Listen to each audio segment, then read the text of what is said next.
It was really only a matter of time until the community came up with yet another big theory about Issac the Eye. What's up guys, I'm Dr. P as always, and welcome back to the channel today for yet another Fortnite video. I really appreciate you stopping back by, and trust me, this is a good one. Before we get into it though, do me a favor and subscribe if you haven't already for daily Fortnite content, as well as drop a like down below if you like what you see. If you want to get added to my epic friends list so you can partake in mini games like what you're seeing in the background right now to possibly win a free skin gift, head on over to my stream on caffeine.tv. You can also leave your Epic ID in the comments section, but there's no guarantee you'll get added, whereas with Caffeine, I reward my viewers by coming over and checking out my stream. As you can see, I literally add every single person who comes out. It's always a good time, I promise you, you won't regret it. We've got an insane Issac the Eye theory to talk about today, but before we do that,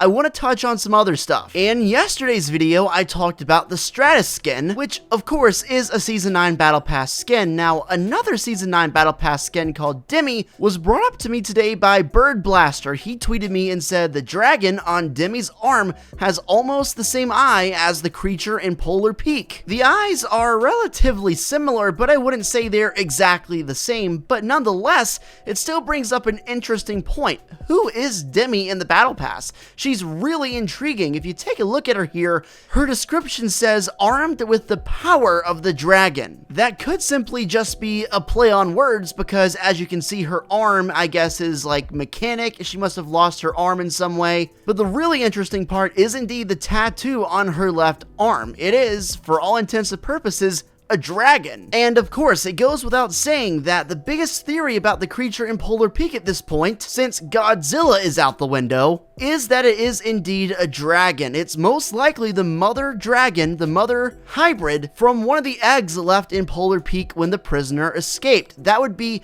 what I would guess if I had to today. That doesn't mean that's what it is, but that means that's probably the best guess based on facts and evidence. As we know, the Battle Pass skins for each season tend to play a huge role in determining what's going to happen, and there are often lots and lots of hints. Could this be a clue out in plain sight that we haven't really talked about yet? It says Demi is armed with the power of a dragon. Could she be the one manipulating the creature, and could she ultimately be the one that leads that creature into battle or on some insanely destructive path? Obviously, we can't tell for sure, and the crazy part about what we're talking about right now is we're just now in the 4th week of Season 9. It's not even been a month yet we are so deep into our bag of theories. I truly think Season 9 could end up being one of the best seasons Fortnite has ever seen. Especially with this event, the biggest event of all time most likely lined up. Man, this is gonna be insane. Kind of adding on to the dragon theory for the creature in Polar Peak is this featured creation in creative mode. As you can see, it is titled the Dragon Core. It's interesting that they would choose to have this as a featured creation just a couple days after they decided to feature this in the block, which of course is a giant scorpion attacking a city. Now, I know they're featured creations, I know that they're not actually developed by Epic, but still, Epic has the ultimate say as to what to feature, and they may be using subliminal hints here to try and give us a clue as to what's in Polar Peak right now. Next up, I want to talk about Brennan's theory. He hit me up on Twitter and said, "Hey Dr. P, I have a theory about the Ragnarok skin. You know how the theory is that the monster in Polar Peak will cause the end of the world? Well, then why was the Ragnarok skin all the way back in Season 5 if Ragnarok will happen in Season 9?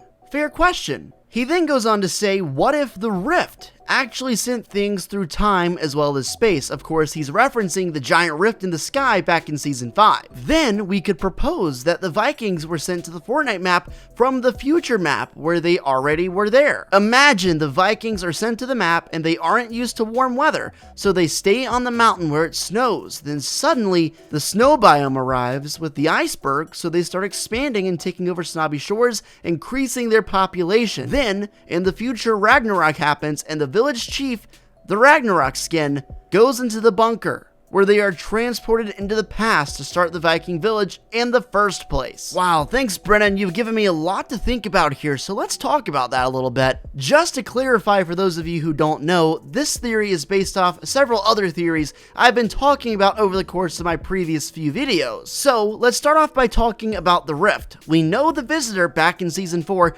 launched his rocket, and ultimately that's what created the rift in the sky. It's safe to assume the rift was some kind of a rip in the space-time continuum that took the Visitor back home by going through different timelines. He's saying because of that rift, that's how the Vikings showed up in Season 5 on that village near Snobby Shores on the mountain. Brennan's theory suggests that when they came, they weren't expecting it. It was completely unintentional. They were planning on coming here in Season 9, but they may have been 4 seasons too early. When they first arrived on the Viking village mountain, it was the only place in the entire game that had snow. Vikings, of course, being Nordic people, aren't used to any kind of temperatures or environment that isn't cold, so they only stayed on the mountain until the snow biome came along. Then they started to expand a little bit by taking over Snobby Shores one house at a time. During the process, they would increase their population. They do all of this because they know Ragnarok is coming, the end of the world essentially,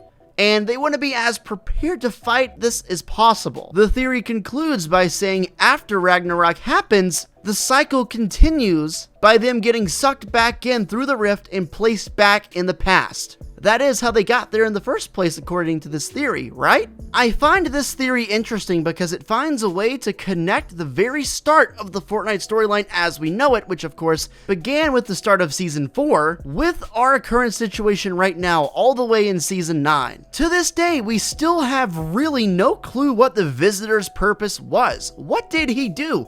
He might be the single most important character ever in Fortnite just because he was the one that initiated the whole sequence that began everything in the storyline. He was visiting us for a purpose. Yet we have no clue what he was doing here. Clearly, he was inside the meteor that crashed into the Dusty Divot. But why did he come here? Did he mean to come here? And how did he get back? These are pressing questions from Season 4 that are still very relevant in Season 9, and honestly, I'm hoping at some point or another Epic could kind of clear some of this stuff up. You know they've got a whole team of people working behind the scenes on the storyline, working on getting every detail right, and they must be dying to give the truth up too. Man, that'll be the day. Alright, so this is the moment you've all been waiting for. I got this tweet today from Just Slime Master, who said, in the unvaulting event, you can see a reflection of the eye. At first I was kind of shocked. I didn't realize this was real. I was confused because I thought, okay, I would have probably realized this by now, but